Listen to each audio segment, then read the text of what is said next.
Welcome to TradersArmy.com, defending your right to build wealth and preserve capital for generations to come.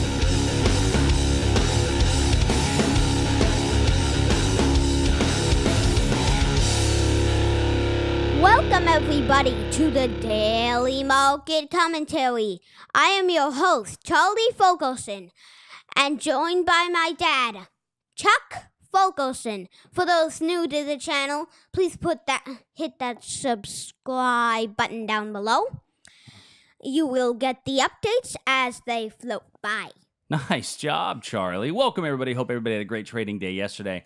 We're going to do what we do each and every day, looking at the same 10 to 12 futures markets, identifying potential turning points and breakout trades, and we like to make it simple enough here that a 6-year-old can understand as we talk about our trades. Now, yesterday we didn't have a live daily market commentary because we had a live trading room.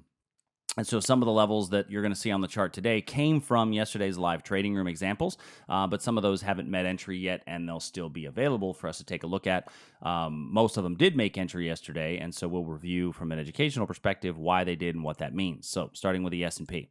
Now, the ES yesterday, we just chopped around, not a whole lot of movement, in the morning, in the early morning. And then we had a huge sell-off to kick off the day. So in the overnight hours, it just kind of chopped, and then a huge sell-off to kick off the day, and then the rest of the day was a whole bunch of meh, not a whole lot happening the rest of the day. So we've actually put in a little bit of sideways price action in the overnight hours, not a whole lot occurring here. I actually think that, this could set up for another potential breakdown going forward, that we could break down below maybe this area here. I don't have the trade set up as of yet, but we will take a look at it in a moment. In the Nasdaq yesterday, we noticed that we were pinching in price a little bit, and so this breakdown was what we talked about in the live trading room. Price came down and hit the price target, and now we've started to rally up. So this is actually where I'm going to look for, if we break down today, a breakdown below 70.93 to me is another opportunity to get short. I'm not sure if we're going to rally all the way back up to the origin of this drop, but if we do rally back up, we may get a bit of a reversal at the origin of this drop, and to get there, you've got to take this whole wide swath, 72.36 by 72.84. So those would be the areas I'm looking at today in the Nasdaq. Thinking of this 70.93 as a floor, and once those floors get punched through, price once it breaks through the floor, always, well, not always, but it will go down. That's right. We believe it's going to go down until it hits another floor. Till it hits another floor. And that floor that was broken becomes the new ceiling, and the floor that the trade was bouncing on, that is the floor. The new floor. Right. We call that support, right? That was support. And support is the same as demand. So we'll talk about that a little bit later. You haven't learned that one yet, buddy. We're getting there. Okay. So next would be the crude oil. So in crude oil, we had, speaking of that floor example, we broke through this blue line. This blue line was acting as our floor, and price fell until it ran into a new floor.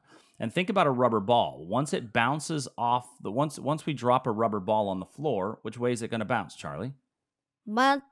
Mostly positively up. That's right. It's going to bounce up. Now, but look at this. It bounced off the floor once, and it bounced off, and it went this high.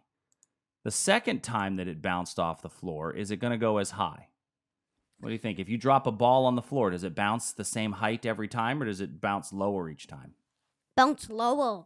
Right. So if this is a floor and we've not changed our big picture direction, one of the levels we identified yesterday in the live trading room was to get long down here, but then to get short up here. And that's exactly what happened. We bounced, we came down, we traded a little bit deeper into the zone, and we've bounced up from there again. So I've still got this area up here intact, but I'm not going to want to take another short off this level just in case we get through here. I am, however, going to say that this floor is putting in a decent little base. And if we break below this base, then I'm going to be willing to get short again. Now, if you're long still off of that base, I would lock in some profits. But I'm going to put another floor right there at about 68.52 as a chance to get short if we drop down below that level. So the next area that we're going to do is we're going to talk about gold. So talking about gold, we see that we have that same breakout down there at 12.18. And if price breaks down below 12.18, where do you think it's going to go, Charlie? What number does it look like? Wait. It looks like it's going to go to about 12.01. You see that 12.01 right there? That 12.01 would be our next area where we think that there's a decent floor. Now, there's a couple of areas between here and there.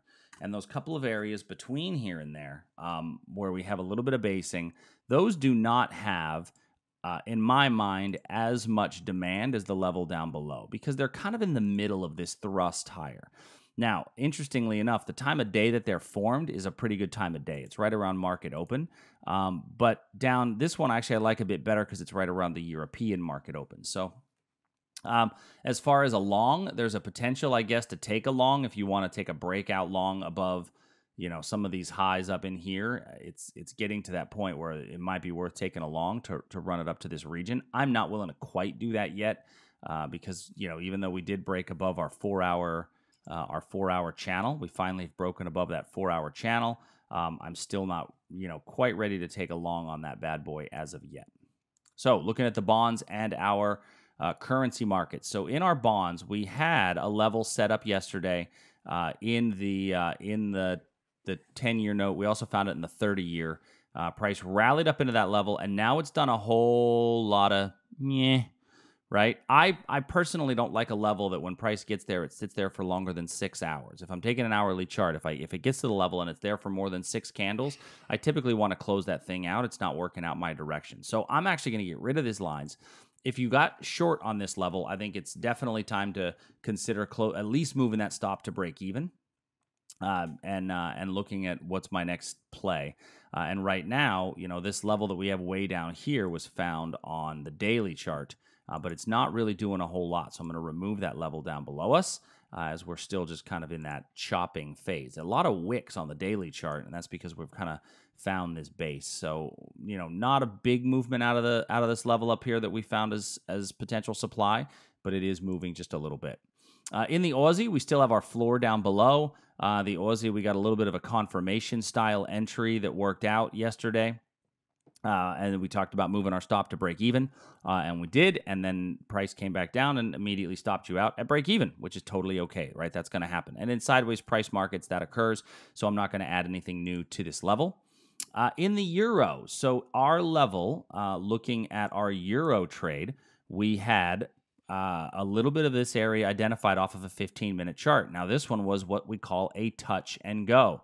So in our touch and go on the euro, price came into the level and then immediately came back down, hit target 1, and then hit target 2. So that one and met went entry. through both of them. Yeah, it did go through both of them and came back down to our demand area, our buying area that we identified a couple of weeks ago. So this actually worked out for a really nice trade for those of you that were able to catch that 15-minute short. So the 15-minute, by the way, was off this little level here. Price rallied in, hit the 15-minute short, and then immediately hit target 1, then came down and hit target 2. So and then it never came back up to our stop. So I'm going to remove all of these lines because these lines are no longer valid, but all of them hit target. And then we came down to the level that was here as of a couple of weeks ago. And this was the area we identified a while back, way back here as a little wick over wick level on the 4-hour chart.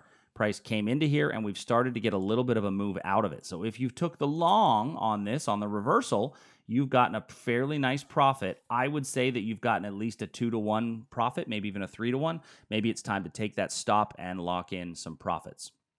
For those of you, by the way, that missed some of those trades, those trades we're doing next week, we've got a free preview week where you have the ability to join our live trading rooms to at least sample them out, see if you like them. So October 21st to the 26th, go to tradersarmy.com to sign up. Canadian dollar level up here. Nothing, nowhere near our level that we have identified from yesterday for potential entry. So we'll wait till price gets up into that region.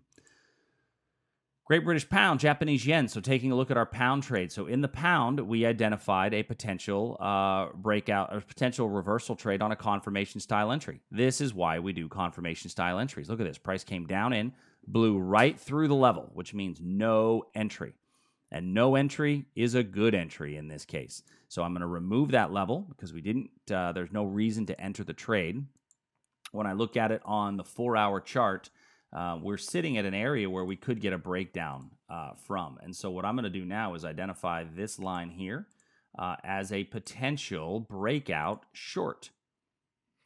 So just below here would be a potential breakout short because this is acting as our floor. And like Charlie taught us earlier, when price goes below the floor, it's going to keep falling until it hits a new floor. That's right. Same thing that if it hits a ceiling, right? If it hits a ceiling, it's going to keep rising until it hits the new ceiling. That's right.